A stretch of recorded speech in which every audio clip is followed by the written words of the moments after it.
Pastor Jerry Cook. Good afternoon and welcome to your hometown station. You're listening to Politics in the Pulpit with your holy host, Pastor Jerry Cook, the Bishop of Santa Clarita. The show where we talk about the two things that nobody wants to talk about in public, religion and politics.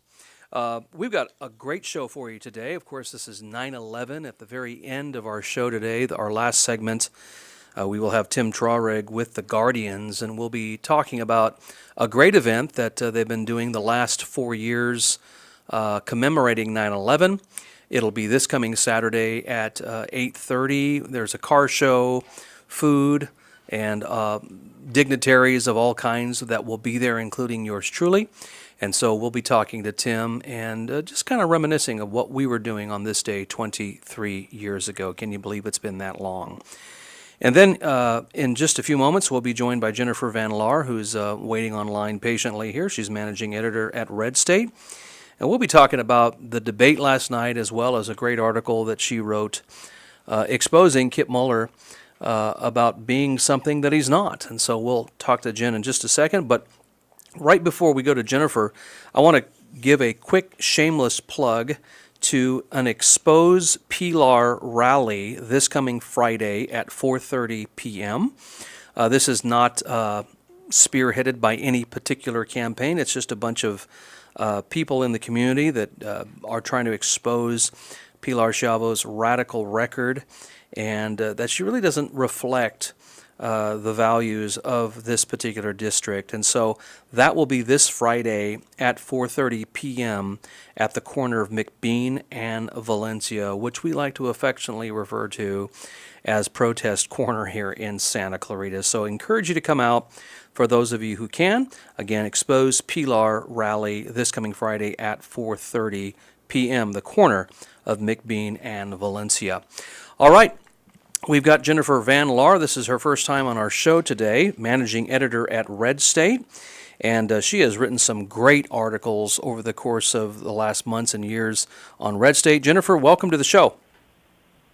Happy to be here. Jennifer, explain Van Laar. Is that Dutch, German, Austrian? What is it? Very Dutch. Who's Dutch in your family, Jennifer? Your mom or your dad? Both. Do you still speak it? I don't, because when my great-grandparents came here, my dad's grandparents, they would not let their kids speak Dutch in the home. They wanted them to just be fully American. Gotcha. Yeah, my mom was Dutch Indonesian, and so I was actually raised by my oma and opa, my grandparents, and so therefore they spoke both in the house. So I was able to actually speak Dutch and still do to a certain extent today. So when I saw Van Laar, I says I've got to ask her that question. So, well, listen, Jen, thank you so much for calling in today. Obviously, one of your colleagues, Jennifer Oliver O'Connell, pays us a call every couple of months or so like that, and we appreciate what she does as well at Red State, as well as at other resources as well. But I want to talk about an article that you wrote last week in reference to Kip Mueller and whether or not he is indeed a prosecutor. But before we get into that, I wanted to just deal with the elephant in the room. Did you watch the debate, and what was your reaction to it? I did. We live blogged it at Red State, and I knew they were going to be biased. So there was no doubt that they would be biased moderators. But the way that it was so blatant did surprise me, and the way that they harassed Trump to try to get him nailed down on answering yes or no questions, and didn't do that with Kamala, and the way that they fact-checked but actually injected lies over truth was just over the top. You know, one of the things I was thinking to myself last night while watching the debate, about halfway through, I was starting to get kind of sickened by the visual, and I says, you know what if I switch to radio? And actually, I thought the radio sound from Trump was actually better than the visual, in my opinion. And it reminded me a little bit of how people thought of the Kennedy-Nixon debate back in 1960, where those who listened to it on radio thought Nixon won, but those who watched it thought Kennedy won. And so it just had a completely different dynamic listening to Trump on the radio as opposed to watching it.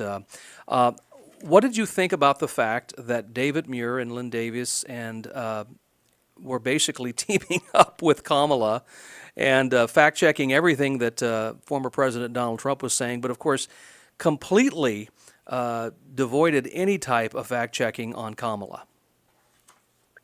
Right. It wasn't just that. It was that they would kind of swoop in if there were topics where she was starting to flounder. If there were back and forth, then that's when she seemed to start going off the rails. She could handle the first answer, which is probably what she had prepared. And then if it went back and forth, because she'd get her jabbed in at Trump and then he would come back at her, they would sail in to, pull her out of that hole and onto a different topic or say something that they were correcting, air quote, correcting Trump on. Yeah. And it's funny how just a few months ago, if you remember, the whole Very Fine People hoax was basically fact-checked, right? And everyone realized, of course, we've realized for years, but they finally realized that Trump did not say what they say he did say. And that, of course, was on full display last night. And neither David Muir nor did Ms. Davis swoop in and say, hey, wait a minute, no, here are the fact checks on that. And of course, we could have went on down the line on all of the things that Kamala said last night. Now, let me ask you another question, Jennifer. Do you think this is going to move the needle in any way? I don't think it's going to move the needle because not enough people who weren't already in for one or the other candidate, not enough of them watched it. I mean, some of them did, but I don't think enough to really move the needle. And the interesting thing that's been being highlighted today, too, is that ABC News is headed up by one of Kamala's best friends, the woman who introduced her to Doug Emhoff, and that ABC News president and her husband have donated to the Kamala's campaign since at least 2003. I mean, do you think they would ever agree to a debate with Donald Trump on a channel that one of his best friends, introduced him to Melania, headed up? There's no way. Are you suggesting there's a conflict of interest, Jennifer? I am. I mean, just to go something Santa Clarita would understand, I got hammered when I didn't say in my articles exposing Katie Hill that I had worked for Steve Knight 5 years earlier. Oh. Yet, this is supposed to be okay? No, it is amazing. And one of the things I said to my wife last night, my wife and I, a date night for my wife and I is watching, the presidential debate. And so we're sitting there and my wife says, uh-oh, she's scoring points with the women. And of course my wife is looking at this from that perspective. And I started saying to myself, you know what, she was really basically speaking to one constituency last night, and that tended to be women. And you could just tell, especially the way the moderators teed up the abortion question for her and basically appealed to the emotions. And I think that's essentially what they try to do. What say you, Jennifer? It is, but I think, and like you were saying about the difference between radio and TV, the people who were watching on TV saw a scornful and disdainful Kamala Harris. The faces she was making, and I had said on Twitter last night, every husband or ex-husband is watching her face and going, oh my gosh, that's the exact stuff that my wife, how she looks at me when she's on my case. And someone else described it as the scolding mom face. So that could also rub off on women, too, who maybe don't like working with someone like a woman like Kamala that might act that way. Your article today that was just dropped on Red State, Candy Crowley is no longer the worst presidential debate moderator of all time. As soon as I read that, I laughed out loud because I remember watching that debate, right, between Obama and Mitt Romney and how Crowley came in and ran interference for Obama. And you're right. David Muir and Ms. Davies last night were just insufferable, specifically David. I don't know what it is about ABC guys that tend to do the news, but they've got that stern brick look to their face, right? And David is definitely one of those guys. And they almost seem devoid of passion and devoid of any kind of emotion. But in reality, they're rooting for the other side. Oh, yeah. I mean, and last night that wasn't even a question. Hopefully just the regular people who don't follow this could see through that, and I think they did. Yeah. So I wanted to talk a little bit about your article from last week, which was excellent, by the way. California Democrat candidate Kip Mueller claims he's a former prosecutor, but records don't back that up, you wrote. And you said this, quote, Democratic messaging in the 2024 election cycle is quite different from the 2020 messaging of Black Lives Matter, defunding the police, and reimagining justice. And you go on to say that Democrat California State Senate candidate Michael Kip Mueller describes his career. He's virtually a clone of Kamala Harris, or more exactly, a clone of the current fantasy iteration of the Democratic nominee. Talk to us a little bit about you reaching out to his campaign, and what was his reaction to this particular article, and why do you think the LA Times and other outlets have not picked up on this? Or is that obvious? Well, they did. Well, yeah, it's obvious why. They didn't respond to me at all. They did respond to the Signal and some other outlets in Santa Clarita with some nonsense, basically saying that, oh, well, yes, maybe he was a law clerk or an extern when he had these experiences at the DOJ and the Santa Clara DA's office, but he was still a prosecutor doing prosecutor things. That's basically what his consultant, Lindsay Bubar, who is also Katie Hill's consultant, by the way. Oh, interesting. That's what she said. He was a prosecutor doing prosecutor things, so even though he was an extern, he's still a prosecutor, so you're wrong. It was basically their comeback, which is not true. To be a district attorney in the state, you have to take some kind of a training course, and you have to be sworn in, and you have to be a member of the bar. And he was none of those things. Yeah, I know that a friend of mine, and I'm sure a friend of yours, Jonathan Hatami, who came in third for the DA's race against George Gascon, he lives up here, and he's attended our church several times, and we're good friends. And he gave a statement to the Signal, basically, upending anything Kip is saying here about being a federal prosecutor, or at least a criminal prosecutor, I should say.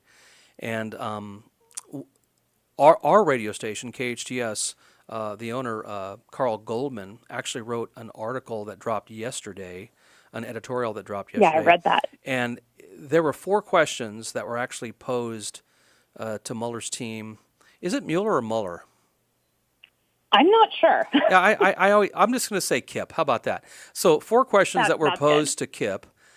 First is, what federal and California cases did you personally prosecute in a courtroom? Number 2, can you provide the case name and court number of the PC 288 sex crimes you refer to in an article published by the Santa Clarita Signal newspaper? What is your response to the allegations made by reporter Jennifer Van Laar, a.k.a. yourself, in her Red State article? And during the 2020 campaign, you advocated to defund the police. Now you want criminals to be accountable. Do you still want to defund the police? If not, what has changed your mind? Those 4 questions were posed to the KIP team last week. We have yet to get an answer to them, and something tells me that they're not going to. No, they're going to ignore it. He's going to keep on going on TikTok and saying, oh, when I was an Obama DOJ prosecutor and that kind of thing. He gave enough detail in one of his Signal columns for me to figure out which case he was talking about prosecuting with the Obama DOJ, and it had to do with peanut manufacturers who knowingly sold salmonella tainted products.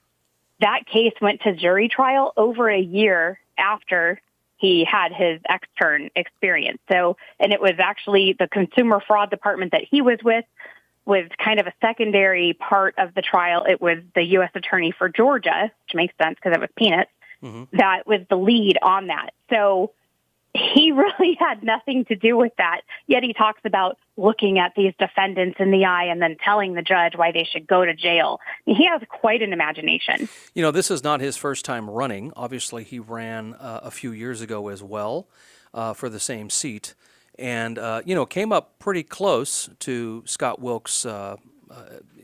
Came really close to winning that seat from Scott Wilk, but. I don't remember, I was looking back at the campaign ads, I don't remember him mentioning the whole prosecutor thing, but it seems like he's kind of ponying up and following up Kamala's tales, if you will. Right. Talking about the whole notion that she's a prosecutor, I'm a prosecutor, and so therefore I want to kind of ride those coattails. Well, that's exactly what he's doing. He did mention in the 2020 race his work, air quote, with the Department of Justice, the Obama DOJ, but he was casting it in a light more of a Liz Warren kind of, I'm going to protect consumers and protect the little guy from these big greedy corporations kind of stuff, because that was the 2020 line. He didn't say anything at all about any kind of sex crimes prosecutor stuff, and he wasn't really leaning on that. He was more of a, well, I'm going to be this Liz Warren type of person. But like you said, now this year it's a different messaging. And Will Rollins over in the Inland Empire is doing the same thing in his congressional race. It's like the whole memo went out with the Democrats. It's amazing. When Limbaugh was alive, the great Rush Limbaugh, he used to say, they must have been a memo that goes out the night before where everyone's on the same page the very next day. And it's definitely, you can definitely see that on Sundays with the talking shows or the talking head shows. Everyone's saying the same thing and reading from the same playbook. Exactly. And these candidates are all going from the same playbook too. And we've got to dig into their backgrounds and be able to expose this, because we know in California, if Kip doesn't get fact checked here, and if everyone just looks the other way, he can rise up through the ranks, and then, we've got a lot more to deal with.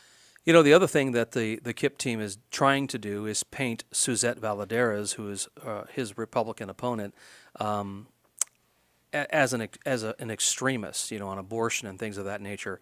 Now, listen, I'm a pastor, I'm a Christian, and I'm going to support Suzette because obviously she's part of my district. But of course, she was one of the votes for Prop 1 that basically put abortion as a constitutional right here in California. And I would say that that's not very extreme at all. What say you, Jennifer? Right. And I disclaimer that I've been friends with Suzette for about a decade, and she and I have a little bit of difference of opinion on this, but she's not in any way an extremist. And if anything, her stance on this has cost her conservative votes. And so it's just laughable. But it's the same thing that Pilar did 2 years ago. They just lie and don't care about their lives. Yeah. I want to get your quick take because I've got your expertise on now for the next few moments on the show. What is your take on the 40th between Pilar and Patrick Lee Gibson? Obviously, I got to know Patrick Lee about a year ago. We've gotten behind him.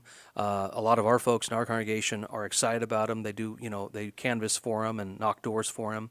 What is your take on the fact that during the March 5th primary, he only came up about 552 votes short of taking over and being in the lead against Pilar, a basic upstart, a guy that no one really knew, right? And then all of a sudden comes up just 552 votes short of taking the lead. What do you think's going on there, and do you think there's actually some sort of momentum happening in California?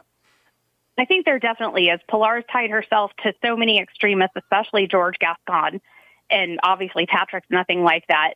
But the con to that March performance is that really gave a warning and a shock to Pilar and her union funders.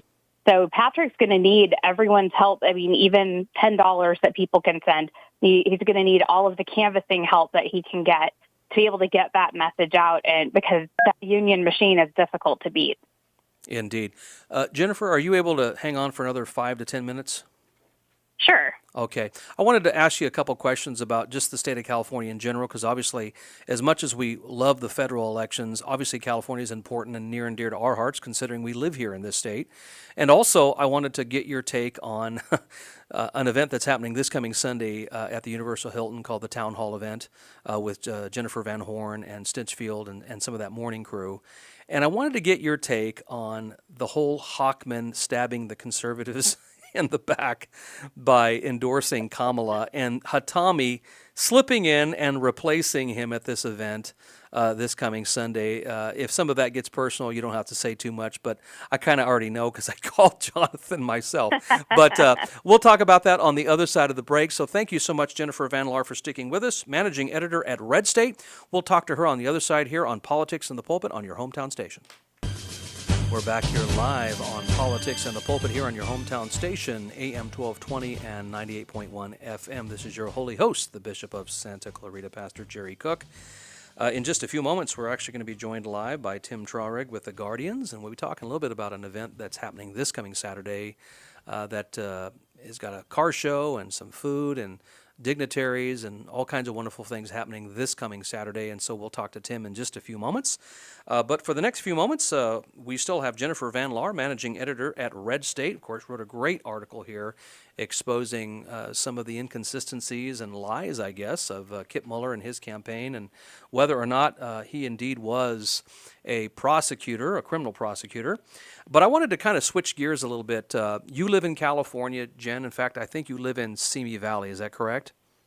I do. And I live up here in, well, technically I'm not in Santa Clarita, I'm in Acton, but my ministry is down here in Santa Clarita. I've been here for 22 years. I am a California native. I'm California born and bred. When I die, I'll probably be California dead. I love this state.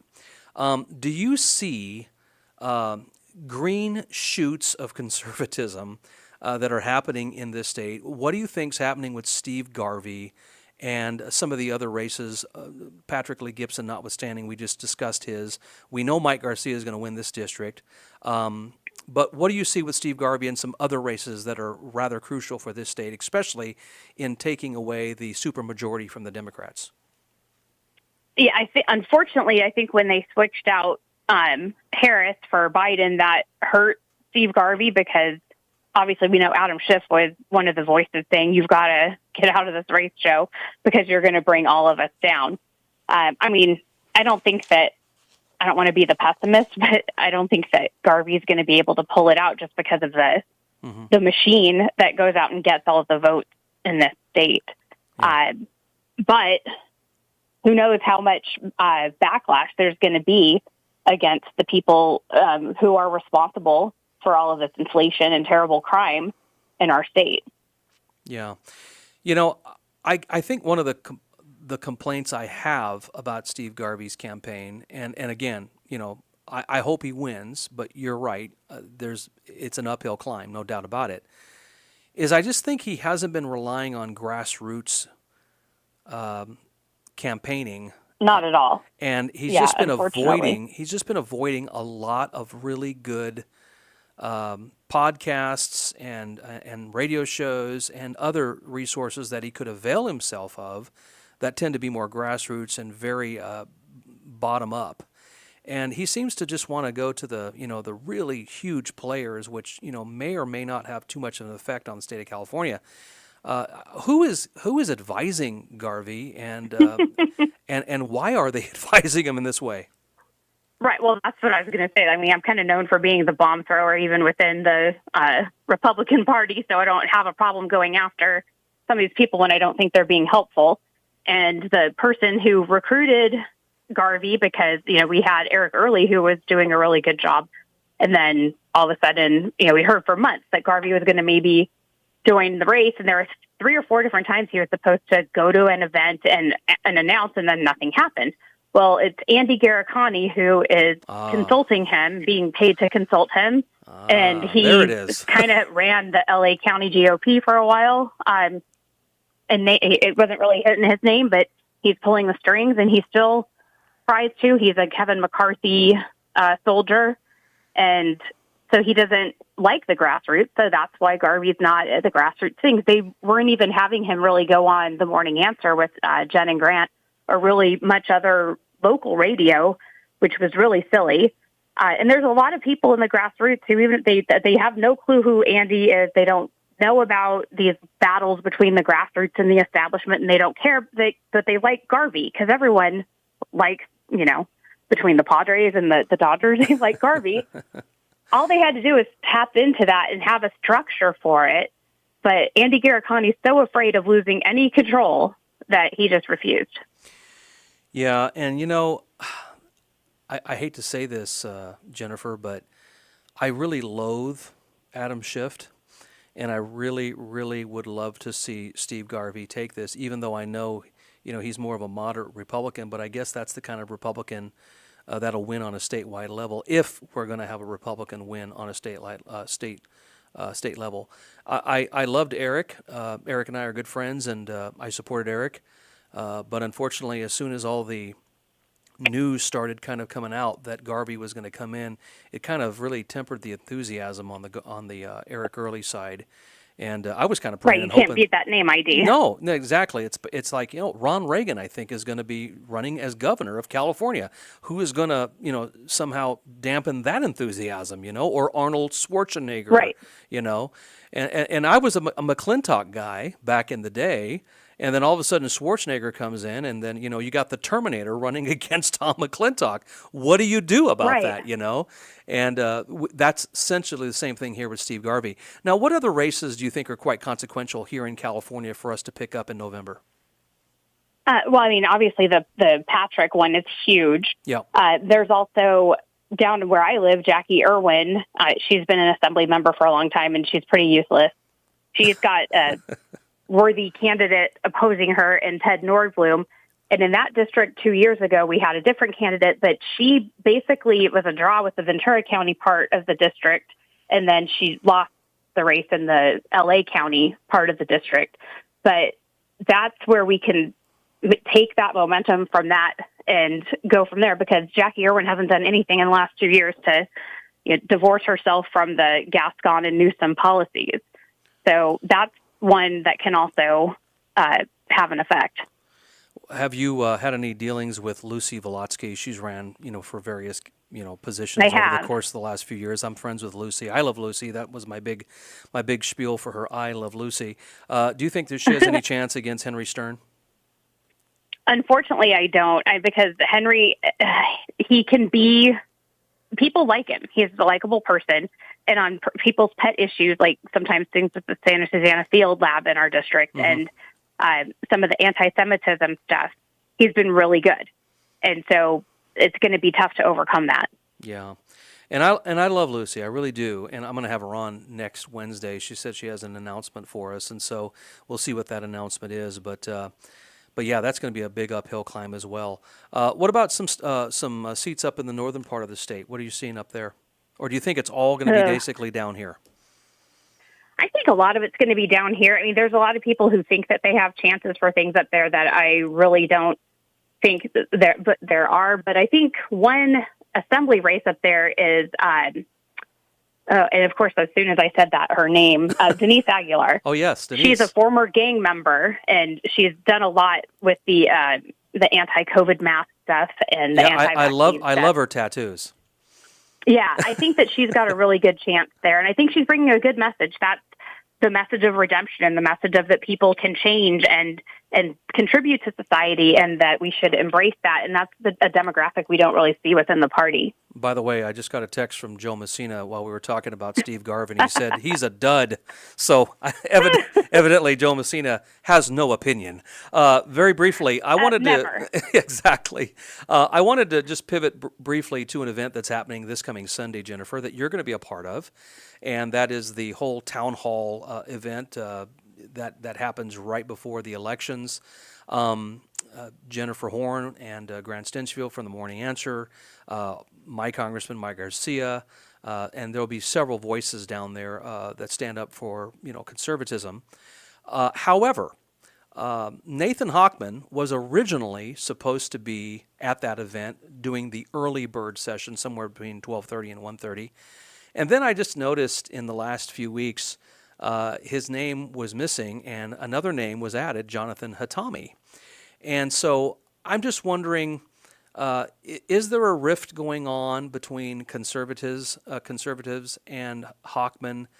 And has this notion of Hochman endorsing Harris in the way that he has kind of caused some conservatives to say, you know what, we're just going to sit on our hands, we're not going to vote for this guy, we're going to sit out the DA's race? Or do you think that's a bad idea?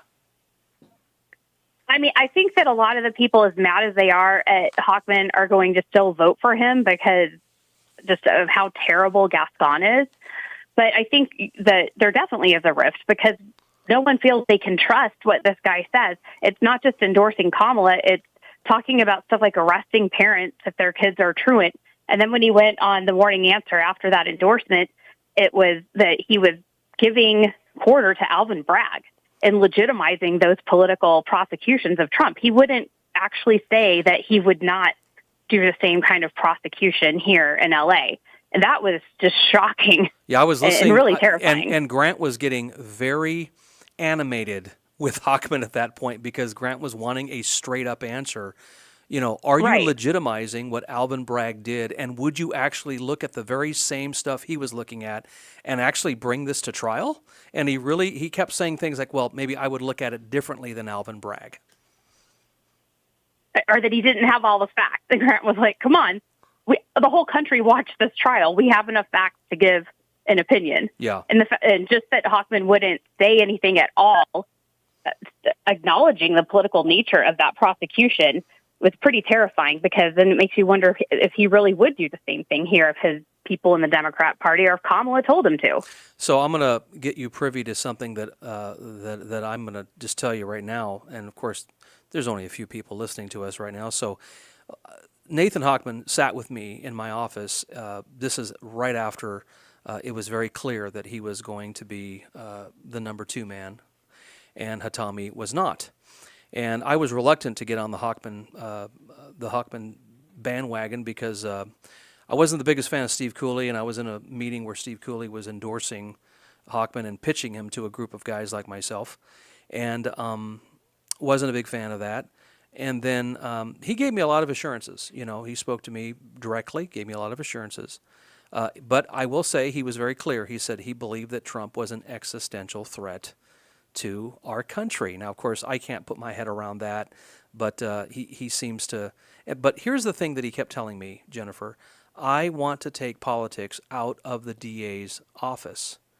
But did he not inject politics by endorsing Kamala, especially in the fashion that he did? He absolutely did.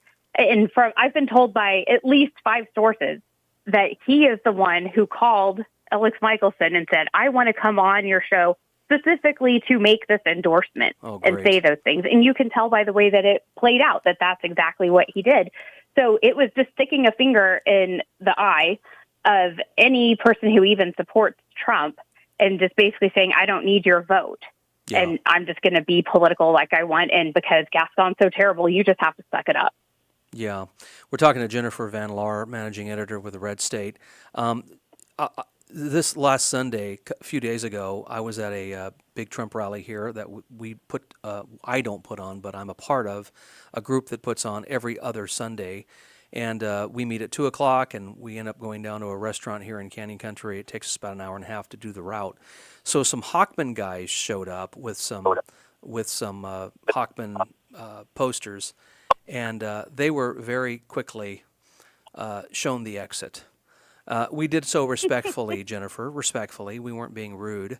But we basically, one of the ladies actually said this, Hochman crapped on us. That's exactly what, actually shouldn't say that. I'm using that euphemistically.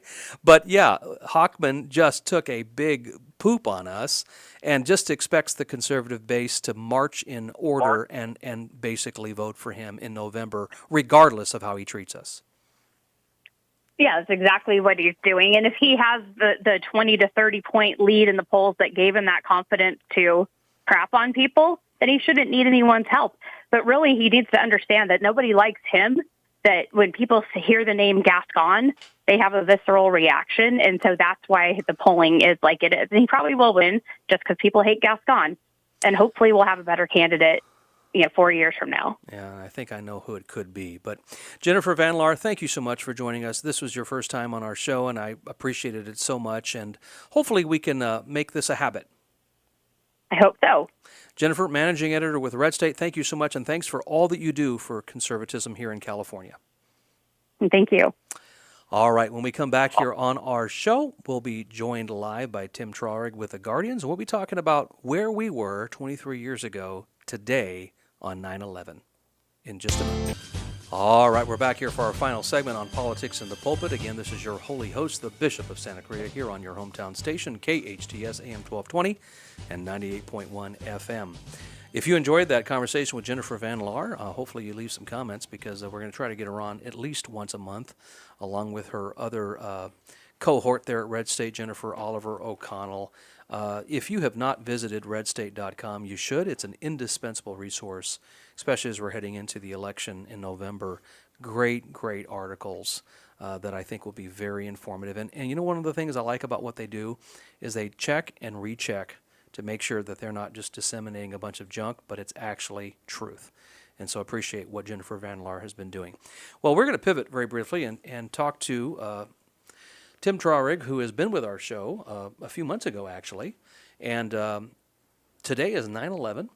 Yes, it is. And Tim, there's an event happening this Saturday that I want you to quickly talk about.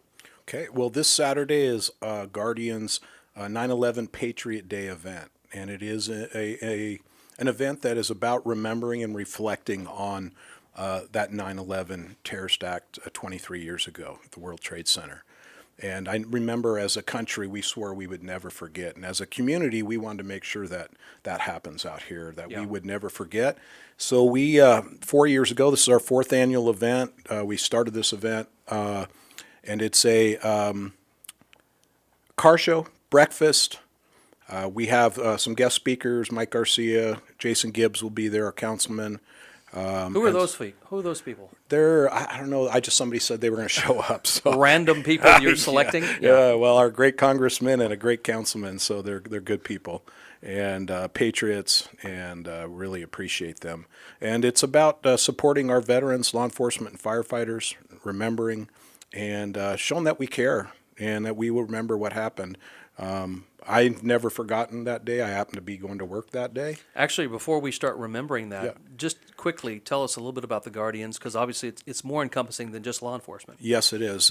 It's veterans, military, law enforcement, and firefighters, men and women who are active, retired, or in reserves. And we do weekly meetings.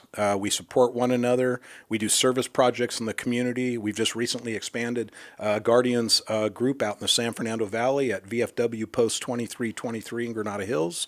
And we also just recently started a group for Guardians in Oakmont Assisted Living. Oh, wow. On Copper Hill. Right here in Santa Clarita. Yes, we thought, you know what? We know that in some of these assisted livings are brothers and sisters that are left. Yeah. And some of them don't have family, and they're living alone, or they're married, but they're elderly, and they can't get out, and they can't socialize. So we're bringing Guardians to them. Amen to that. That's great. And you know what? We cannot forget about those guys. Unfortunately, a lot of people have. Yeah. And that's the unfortunate part of that, and especially getting into an assisted living like that. Yeah. So 23 years ago today, I can't believe that it's been that long already. I had only been married for about a year, but what were you doing on September 11th, 2001? It was like a normal day for me. Got up that morning at 5 a.m., went in, got ready for work.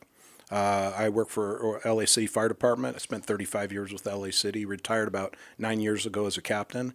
And that morning I got up, I was an engineer back then, and kissed my wife goodbye, went in and said, I love you to my kids, and took off to work. I got there, the guys were having coffee in the kitchen. I went out and get the engine ready for the day and my safety equipment, and one of the guys runs out and says, hey, guys, come in here, you got to see what's going on TV in New York. So we all run inside the station and we look and we're like, what in the world is going on? And then they showed a replay of the video of the plane hitting, and we thought, oh my gosh, that's not an accident. Yeah. That's on purpose. And then the second one hit and we said, oh my gosh, we're under attack. And I think almost when the first tower went down, that whole station got quiet, real quiet. And it lasted for a long, long time. We all knew at that point we just lost a bunch of our guys and gals, men and women, first responders, and all the people that were in that building. There's going to be a huge loss of life. Mm-hmm. And that hit us really hard, really hard. And I'll tell you, within 24 hours, many of the guys throughout the country and gals, firefighters, were getting airplane flights and boarding airplanes to go to New York to help search for hopefully some survivors. Yeah. And but it was a huge impact in my life. I actually was in the middle of studying for captain at the time, and it really rocked me. I thought, do I want to be in the position where I make the decision, we're going up, and knowing that you may not be coming back? Yeah. And to be in that position, is a big responsibility. Yeah, many of us run away from fires and destruction, whereas our fire chiefs and firemen and cops and others run into trouble. And so we appreciate all that they've done, including the sacrifices, and many of them who have died in the years after because of other injuries that were a result of that day as well. I was only married a year when this occurred, and I remember I was actually working with my dad and some of his crew, who was a truck driver, and we were at Robinson's May, and we were unloading a truck in their the back of the store there in order to put some of their stuff in. And we were down in Orange County, actually. And somebody said a plane hit a tower. And for some reason, all I thought was like a plane hitting one of the communications tower at LAX or Right, something like right. that. And I never put two and two together. And then all of a sudden, the entire momentum and emotion of everyone changed when some folks came out and brought a TV set out and were watching the aftermath of the first plane. And then it wasn't very long after that, a half hour, whatever it was, when the other plane hit. And we actually saw that just like you did. Yeah. And of course, this is 23 years ago. This is before AI. This is before some of the better special effects that we Yeah. have today. Yeah. And in many ways, even then, it almost seemed surreal. And wow, I can't believe this is happening. And you know, many people probably thought the same thing in 1941, even though Hawaii was not officially a state. You know, it's right off the coast of California here, just a few hours, and that had a definite effect. And can you imagine, you know, in 1941, December 7th, 1941, 23 years later, they were saying, wow, it's 23 years later. Here we are, 23 years later, after September 11th, 2001. We're getting older. And I still remember the surge of patriotism in the country. Yes. In the wake of 9/11, and I remember also both political parties locking arms. Yes. And showing some solidarity until they didn't. Yeah. Well, I think, you know, if you remember, almost every car, business, you name it, Had a flag. had American flags Yeah. flying on them. You couldn't even find them. You couldn't buy them I anymore. remember they were on the cars, especially in the back windows. Yes. As you roll them up. Yep. I remember those. Yeah, and we did. We pulled together as a country and said we're not going to be defeated by terrorism, and that we were going to rise up and be a better America. And I think we did. And there were so many people from that event forward that went into the military, became firefighters, law enforcement officers, became nurses.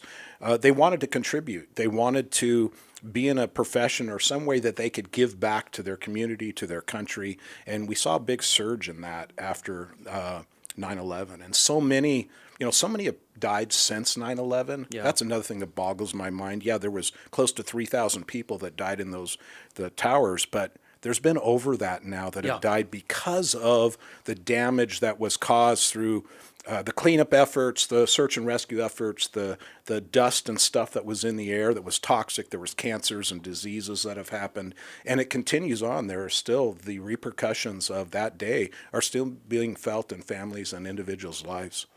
Do you think if a tragedy like that were to happen again, God forbid that would occur here on American soil again, do you think that America could actually get together, just set aside their differences for a bit, all their partisan bickering, and just say, you know what, we're Americans? That's what I saw on that day and in the weeks after, Yes. until it was convenient for one side to separate and start now barking about other issues in reference to Islamic extremism and so on and so Yes. forth. Do you think it takes something like that to bring America together, or not? I think it's going to take something very serious to bring us all together. I would hope that we could rise up together, join forces, if something, God forbid, like that was to happen again.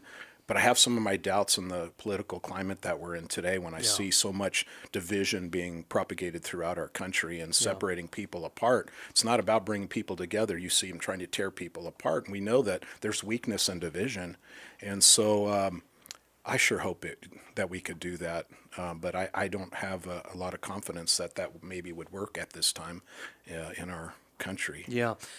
What's your expectations for this Saturday, Tim? You expecting I have a really 50,000 people? that would be awesome. Yeah. I do have a great announcement that just happened last night. The Condors squadron is going to do a flyover for us. I saw that. Yes. So that's really exciting. Do you have an idea what time they're going to be? 10:30 a.m. Okay, They great. will be doing a flyover for us. So we got some other great things different this year. We've got Trevor Larkins bringing out his dragster. We've got Feathers, signs, printing and paint, and Wraps are bringing out their painted trailer for the kids. We've got some Bearcat vehicles. All branches of military are going to be there. We've got some fire apparatus, military apparatus, law enforcement, and a really great breakfast planned. And we're going to do a couple little things different in the ceremony that I think everybody is going to appreciate. And it's going to bring a whole nother atmosphere, I think, to our ceremony this year.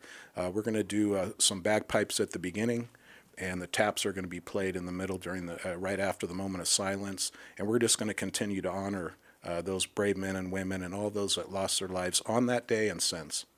Remembering 9/11, 4th Annual Patriot Day Car Show, and free breakfast. That's always the kicker right Yes. there, right?